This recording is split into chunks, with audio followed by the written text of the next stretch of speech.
माँ, नए साल की शुभकामनाएं। तुमको भी नए साल की शुभकामनाएं। सदा खुश रहो। क्या बात है, मणि ने बताया कि तुमने सुबह की भी चाय नहीं पी।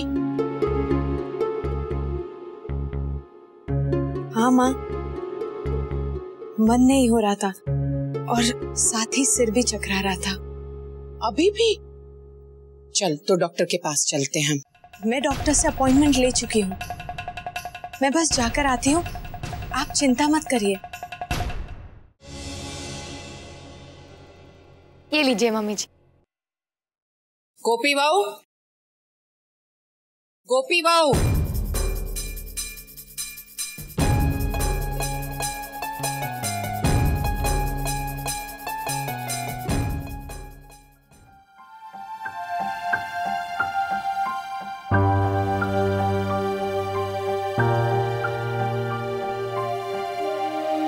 गोपी बाऊ, शूच है, जरा जल्दी जल्दी हाथ चलाओ।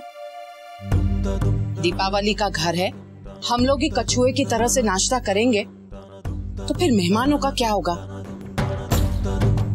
अरे पंडित जी भी आने वाले हैं। अरे अभी तक तुम्हारी आंख नहीं खुली है क्या? इतना धीरे धीरे रख रही है। मुझे दे। हे भगवान, अशुच है। कहीं तो बोलो गोपी बेटा। माँ जी, वो कल जब मैं रसोई में काम कर रही थी तब खिड़की से एक जलता हुआ पटाखा अंदर आ गया और मेरा हाथ जल गया। हे कृष्ण भगवान, तुमने उसी वक्त मुझे क्यों नहीं बताया? वो माँ जी, किंजल बिन के सासरे वाले आए थे तो मैंने सोचा कि सब परेशान हो जाएंगे, इसलिए मैंने नहीं बताया। देखा कोकिला, इसे हमेशा दूसरों का ख्याल रहता है, अपने आप पर तो ये ध्यान ही नहीं देती। नानी भाभी, पंडित जी आ गए। मणि, तुम पंडित जी के लिए पानी लाओ। कोकिला, हम लोग पंडित जी के पास चलते हैं। सारों, और तुम गोपी बहू, लेप जरूर लगा लेना। चलिए मोटा भाभी।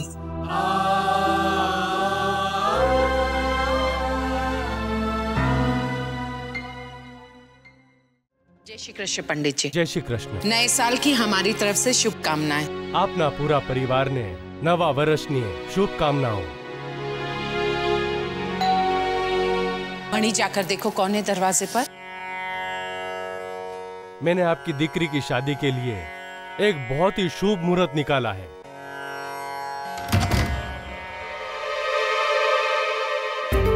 अरे किंजल, आजा बेटा। हाँ तो पंडित जी बताइए। आम तो मैं एक नहीं बेशुभ मुहूर्त काढ़िया छे। एक हफ्ते बाद है और दूसरा 1 महीने बाद।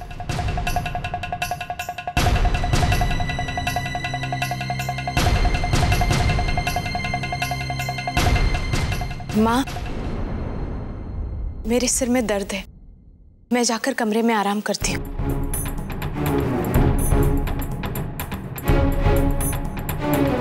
किंजल, किंजल बेटा।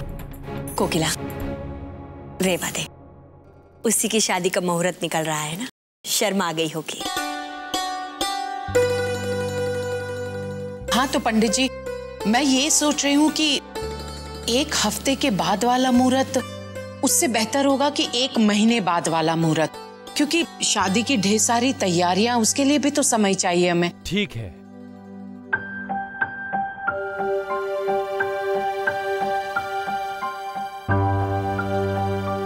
चिरंजीव इलेश और भाग्यवती किंजल की लग्न पत्रिका देखने पर और ग्रहों की दिशा मिलाने पर इनके विवाह का शुभ मुहूर्त अगले महीने की 5 तारीख को है। वधामणी कोकिला। तमने पण मोटा भाभी।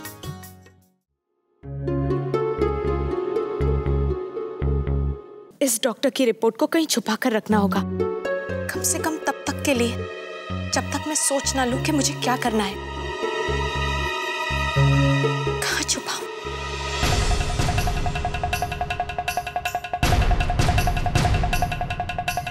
किंजल बेटा,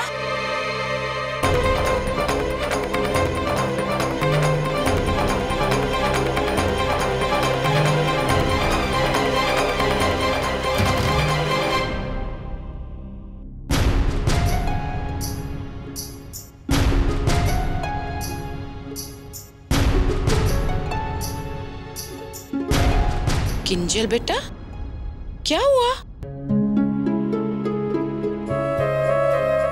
परेशान क्यों लग रहे हो? नीचे मैं तुम्हें आवाज लगाती रही, किंजल किंजल, तुमने सुना नहीं? पंडित जी ने तुम्हारे लग्न का मुहूर्त बताया है और मैं शाम को केतकी बहन को फोन करके बताने वाली हूँ। किंजल, किस सोच में डूब गई? अच्छा किंजल, बेटा मैंने तुम्हें जो दागिने पहनने दिए थे ना, वो मुझे दे दो। और हाँ, केतकी बहन ने भी तोहफे में जो जेवर दिए हैं वो भी मुझे दे दो, मैं उसे संभाल कर रख लेती हूँ। किंजल, ध्यान क्या छे? वो माँ, वो नहीं, मैंने कहा अलमारी से जेवर मुझे दे दो, मैं उसे संभाल कर रख लेती हूँ। चल अवे।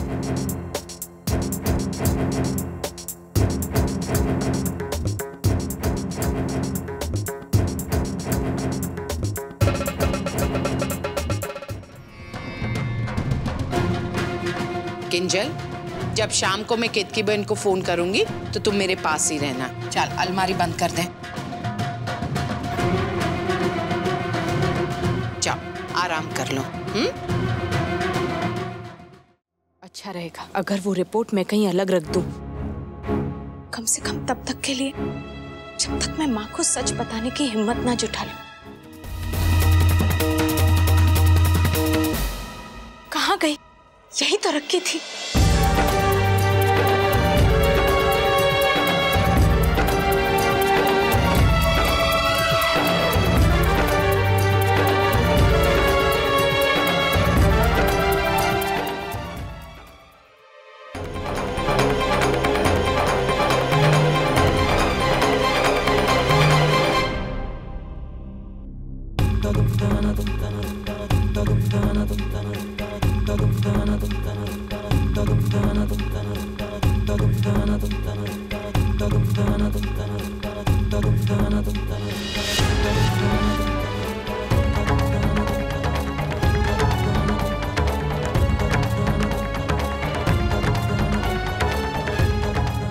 ये तो कोई डॉक्टर की रिपोर्ट लग रही है।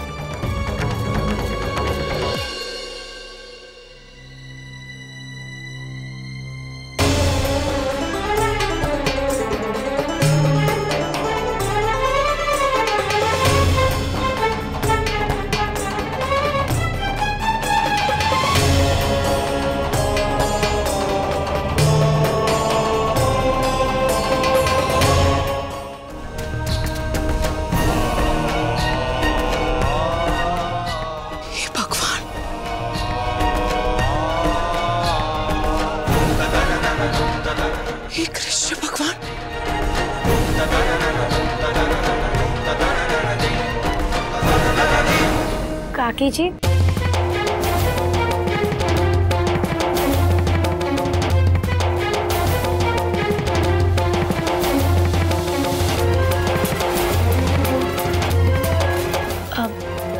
काकी जी, क्या काम है?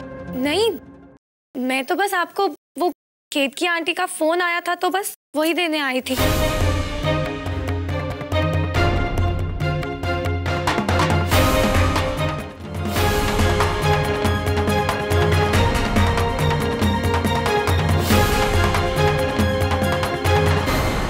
अरे वाह, जो काकड़ी हमेशा फुटबॉल की तरह तनी रहती है, आज तो उसकी जैसे हवा ही निकली हुई है। जय श्री कृष्ण केतकी बहन। जय श्री कृष्ण। नए साल की शुभकामनाएं।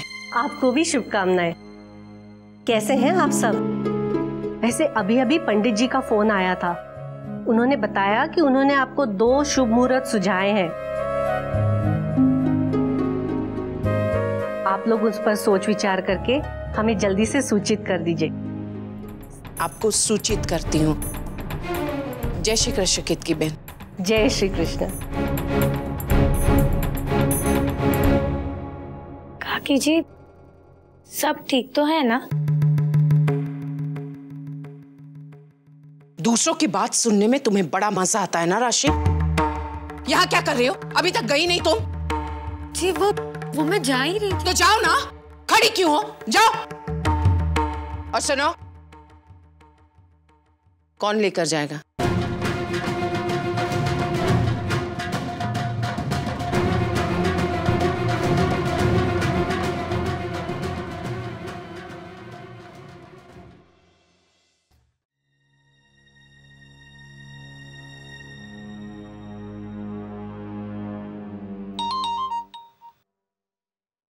बोल बेटा।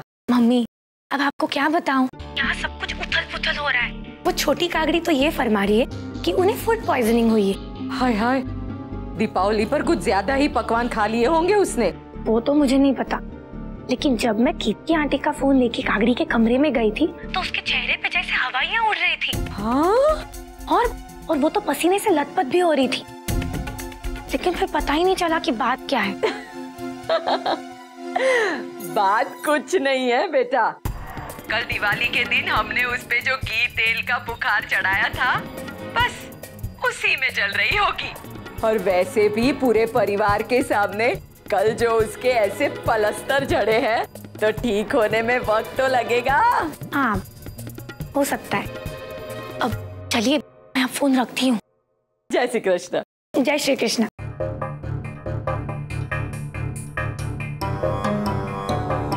मम्मी शायद ठीक कह रही है।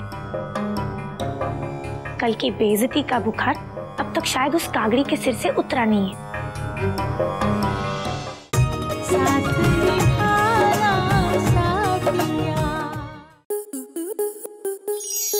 आपके मनोरंजन पर अब नहीं लगेगा कोई ब्रेक। स्टार प्लस के बेहतरीन शोज देखने के लिए लाइक, शेयर और सब्सक्राइब करें स्टार प्लस यूट्यूब पेज को।